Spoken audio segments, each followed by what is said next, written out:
What's up, guys? What's up? And welcome to Sweep Up the Middle podcast, fantasy football talk here, week 2. And what a great first week, man.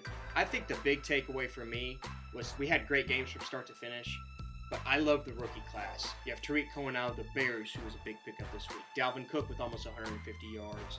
You had Leonard Fournette getting 100 yards. Kareem Hunt getting 44 points. And then I think you have some up-and-coming ones with McCaffrey and Kupp, who's going to have opportunity. So this rookie class is here to stay.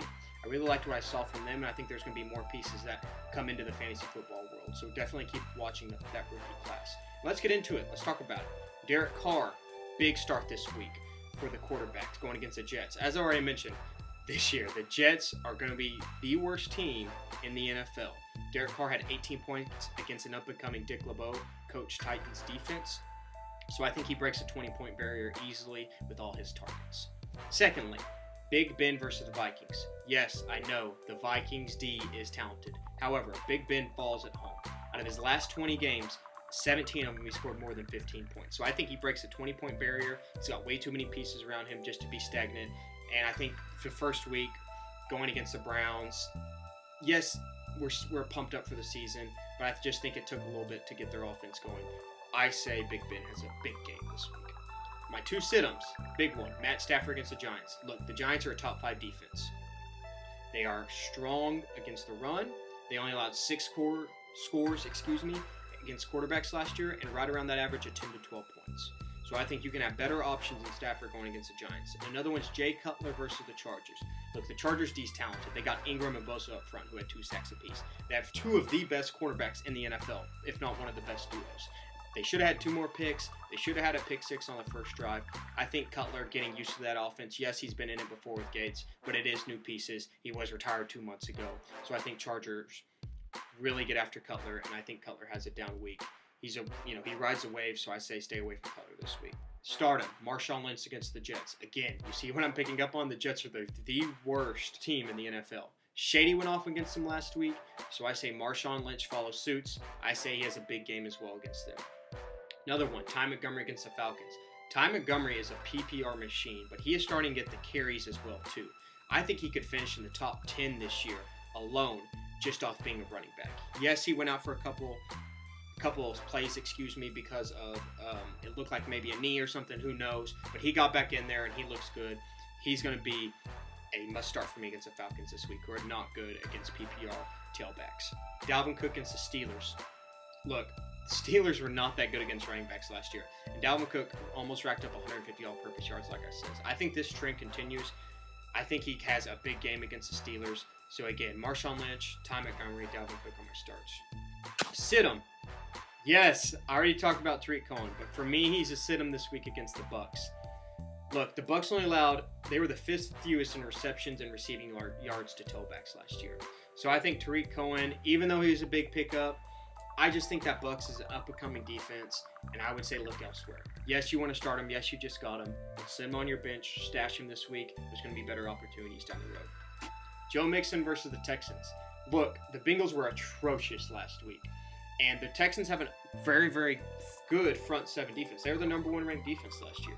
So I think how bad the Bengals looked, I would trust my team elsewhere. For me, Joe Mixon's a sit.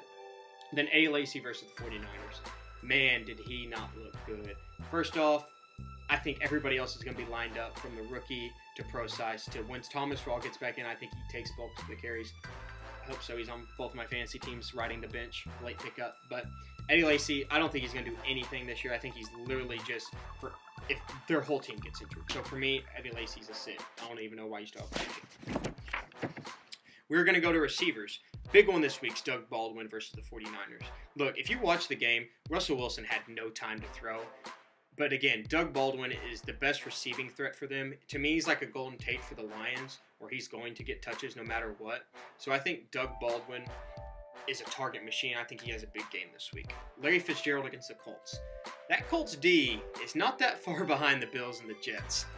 And they made the Rams wide receivers look pretty dang good. They got points against them. So I think Fitzgerald has a bounce-back game. I think the whole Cardinals have a bounce-back game against the Colts because they're going to need to start Brissett or Tolzien. So I think Larry Fitzgerald this week's a good start. And then Cooper Kupp versus the Redskins. Again, as I already talked about it, Jared Goff went for over 300 yards, and his main target was Cooper Kupp. I think Cooper Kupp has another big week against the Redskins, and I think they're going to match up Josh Norman on Sammy Watkins. So I think Kupp out of the slot could be a big week this week. Sit-ems, Sammy Watkins versus the Redskins. Again, he's going against Josh Norman, who's not the best cornerback, but he's a very, very good one. And fun fact, Sammy Watkins had fewer snaps than Robert Woods at 43 and Cooper Kupp at 39. He finished with 38, so I'm staying away from Sammy Watkins. Another big pickup this week is Kenny Golladay they're playing the Giants. Kenny Golladay for the Lions. Again, the Giants are a top 5 D. I think Stafford has a down week. I think the only receiver significantly starting is Golden Tate just because he's going to get so many targets thrown to him. Kenny Golladay being a rookie, he doesn't have that experience yet of how to deal with a very, very good defense. So for me, he's not a good start. And then the last one, T.Y. Hilton versus the Cardinals. Cardinals, good defense. We don't know the quarterback for the Colts. I'd stay away from that as well. Tight ends. Stardom for me. Kyle Rudolph against the Steelers. Again, the Steelers defense, very young, really big transition for them back to the black curtain days. But Kyle Rudolph is a red zone machine. He showed you last week with a red zone touchdown. He has a lot of chemistry with Sam Bradford. So again, he's had the Steelers have given up at least 6 targets to tight ends. So I think he has another 6 to 7 reception game. He gets a touchdown. He gets that nice 15 to 16 points that you're looking for out of your tight end. So that's my big start. Sit-em, Jordan Reed this week versus the Rams. Again, the Rams have a good defense, but he's always injured. Now he's got a toe that's screwed up, a busted toe, I believe. And the Rams only averaged 4 catches last year at home. So I believe that Jordan Reed is a big sit-em this week due to his injury history and just the Rams being a top-of-the-line defense in the NFL. So on to defense. My big starts this week. Cardinals. Good D going against the Colts. Enough said.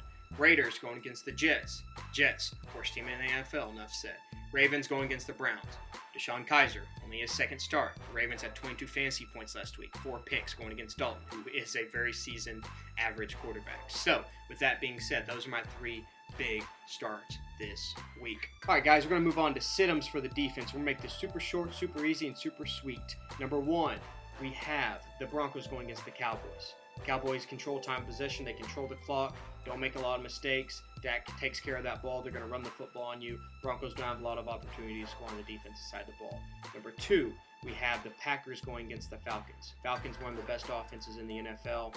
I think there's better options out there for you defensive-wise. There should be a lot of defenses available still. So I would say sit the Packers D against the Falcons this week. And then number 3, this one's simple. Sit the Patriots against the Saints. The Patriots last week showed you that they're not that good of a defense right now. I think they still have some stuff to work on. The Chiefs are a good offense, but I don't know if they're that good of an offense.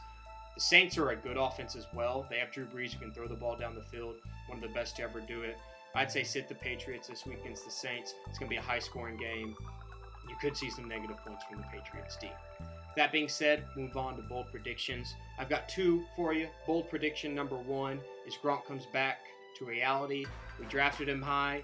We want him to score points. He scores 20 points this week. Number 2, speaking of Alex Smith, he comes back down to earth, and he scores less than 15 points this week. So those are my bold predictions. All right, guys, thank you so much for tuning into this week of Sweep Up the Middle. I want to give a shout out to ESPN and NFL Network for the stats and information. They're the best out there to do it for that information. So thank you so much, guys.